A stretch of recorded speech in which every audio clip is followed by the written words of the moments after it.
Bonjour tout le monde, aujourd'hui on se retrouve pour la première partie de notre nouveau coloriage pas à pas.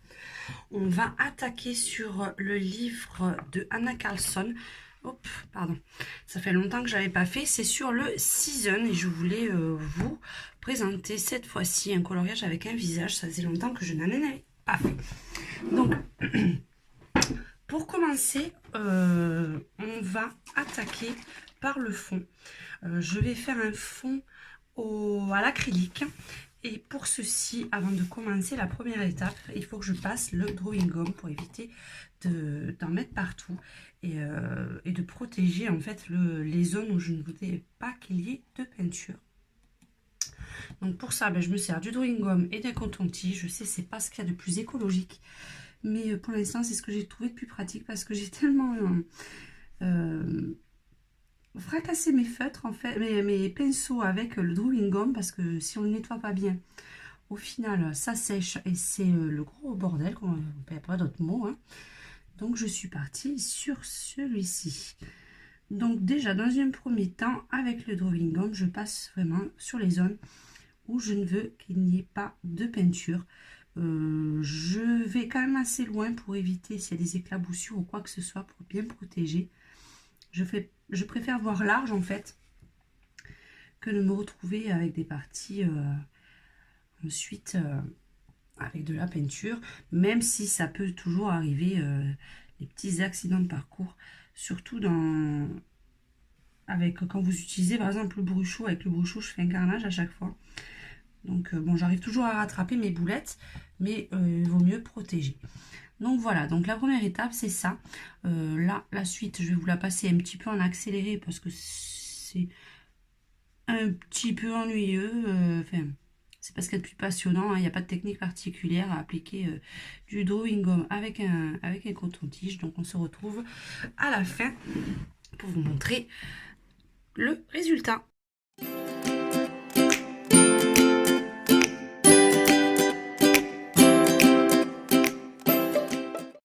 Donc voilà, le drawing gum est passé. Maintenant, il n'y a plus qu'à laisser sécher quelques temps. Des fois, là, j'ai mis quand même pas mal d'épaisseur, donc il faut compter bien bon une demi-heure pour que ça soit sec. Donc, on se retrouve de suite dès que c'est sec pour commencer le fond avec la peinture acrylique. À tout de suite. Allez, voilà, c'est à peu près sec, donc on va pouvoir passer à la suite. Donc pour ceci, je vais avoir besoin donc de ma palette plastique, de quelques pinceaux et de l'acrylique. Donc je vais prendre le rose dragé, après j'ai un bleu métallique et un argent.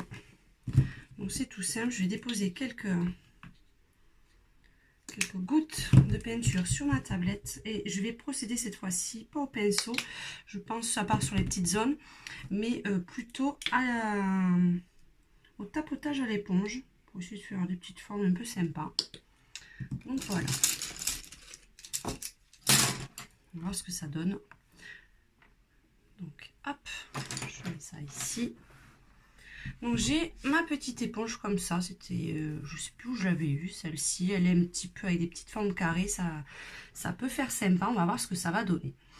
Donc c'est tout simple, hop, je tapote, je regarde si on voit sur la caméra, voilà, je tapote un peu la peinture, et ensuite, avant de commencer, je vais protéger quand même mon derrière.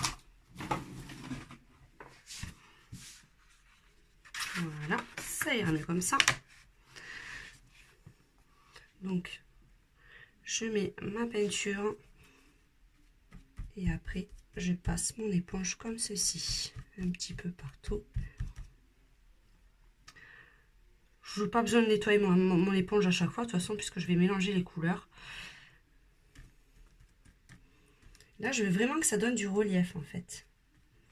Que ça fasse un petit peu texturisé, que ça soit pas tout lisse.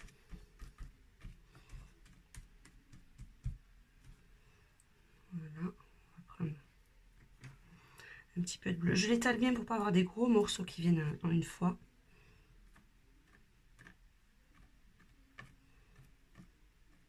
Je fais attention aussi sur le côté de la feuille pour éviter de ne pas en mettre partout sur sur, comment dire, la tranche du dessin. Allez, on va repartir un petit peu sur le rose. Quand vous voyez que votre éponge est un peu trop sale, c'est tout simple. Moi, je l'essuie un petit peu avec le sopalin, ou alors j'ai mon petit pichet d'eau où je peux la nettoyer, mais après, essorez-la bien pour éviter en fait de gorger votre papier d'eau. Donc en général, je la trempe dans l'eau, je les sors bien. Et après, j'ai toujours ma petite... un petit torchon en microfibre et j'aplatis le plus possible pour éviter en fait que ça soit trop gorgé d'eau, parce qu'après ça se mélange, c'est un petit peu moche. Et là je veux vraiment que ça soit très léger. Allez, on repart avec le rose. Si vous voulez pas trop mélanger, sinon le plus simple, vous faites tout le rose.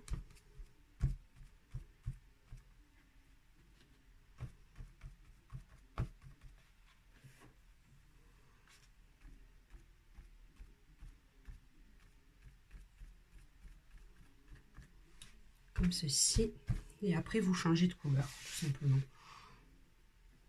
Là le gris en général, pas besoin de trop de mélanger parce qu'il prend vraiment le dessus sur le rose à chaque fois. Donc j'ai pas besoin de nettoyer mon éponge à chaque fois. J'essaie de passer dans les zones blanches, vous voyez, où c'est que je ne suis pas trop passée avec le rose, pour éviter que aussi le rose soit complètement caché à chaque fois.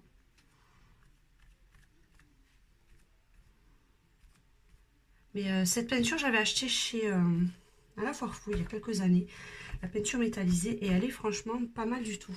Elle a vraiment des jolis effets bien métallisés qui rendent assez sympa et assez bien à chaque fois. Donc vous voyez, c'est vraiment des techniques assez simples. Ah, excusez-moi, je nettoie bien mon éponge, ma petite microfibre. Hop. En plus, cette technique, ça sèche assez vite. Et puis, ça fait de suite un effet sympa. Vous pouvez partir sur toutes sortes de couleurs, toutes sortes de mélanges. Là, je veux quand même assez sombre pour pouvoir accentuer après sur le reste du visage. Bon, je mets un peu de bleu quand même pour rehausser la couleur qui était un peu claire. Donc vous voyez, c'est vraiment très simple et très rapide. Je vais voir si je peux vous zoomer un petit peu sur le dessus. Je suis pas très au point avec ma caméra. Hop. Donc vous voyez, ça fait vraiment un effet texture. Après, vous pouvez rajouter d'autres couleurs, il n'y a aucun souci. Tout dépend tout ce que vous souhaitez. Vous pouvez rajouter des paillettes, vous pouvez rajouter plein de choses. Moi là, je le veux assez sobre, enfin assez sobre, assez clair. Mais vous pouvez partir sur plein de délires, plein de mélanges. Vous pouvez mélanger les couleurs à l'infini. Hein. Si vous voulez mélanger ou sinon certaines couleurs pour pas qu'elles se mélangent, mais vous attendez un peu que ça soit sec. Et puis vous repassez, une fois que c'est sec, d'autres couches de peinture différentes. Et au moins vous êtes sûr que ça ne va pas se mélanger. Vous voyez, moi je passe toujours des petites retouches à certains endroits pour éviter qu'il y ait quand même trop de blanc. Et là, comme ça je finis en même temps ma couleur métallisée. Et vous verrez qu'à la lumière, ça apporte plein de petits reflets hyper sympas.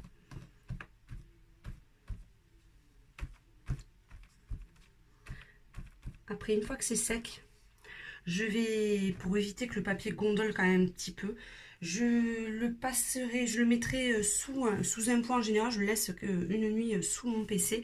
Comme ça, la feuille est bien nickel, bien plate. Et ça évite que ça gondole. Et après, on peut attaquer le reste. Donc ensuite, une fois que la peinture sera sec, il suffira juste d'enlever le drawing gum. Donc ça, je vous le montrerai à la fin de la vidéo. Allez, on se retrouve de suite une fois que la peinture aura séché. Allez, donc le papier est sec. Et maintenant, il suffit juste d'enlever le drawing gum. Donc il suffit juste de frotter un petit peu. Et ensuite, de tirer. Essayer d'enlever le plus de morceaux possible une fois. Comme ceci.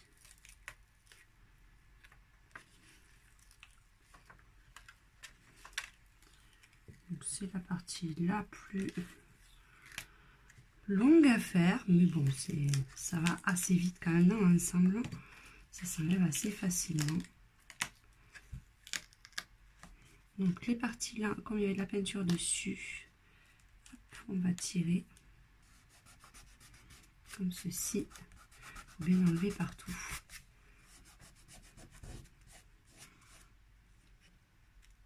Ne vous inquiétez pas, en général la peinture ne part pas avec. Il n'y a pas de souci avec ça.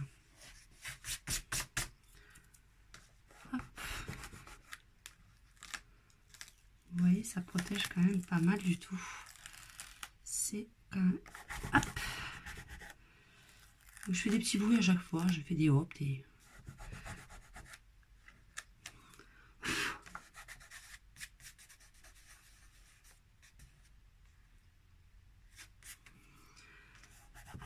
On continue. Donc la prochaine fois, on va attaquer, je pense pas de suite, le visage. On va faire le contour intérieur en fait du cercle et on fera, je pense, partir sur un effet galaxie dans les tons assez clairs. Ensuite, la fois suivante, on aura le visage et je vous montrerai également comment je vais réaliser les fleurs et les ailes. Et là, je pense partir sur les feutres à action. Comme ça, je vous montrerai, je ferai le test en même temps de ces nouveaux feutres qu'on voit partout, les 4 ou 5 coffrets. Hein. Donc voilà. Pour le fond, j'espère que vous le voyez bien. Donc c'est tout bien dégagé. Là, toute la nuit, je vais l'aplatir hein, pour éviter, vous voyez là, ça gondole un petit peu. Demain, il sera nickel. Donc pour pas l'abîmer, hop, surtout, je mets une feuille pour bien protéger et un poids dessus. Allez, on se retrouve pour la continuité la semaine prochaine. Je vous fais un gros bisou à tous et à très bientôt.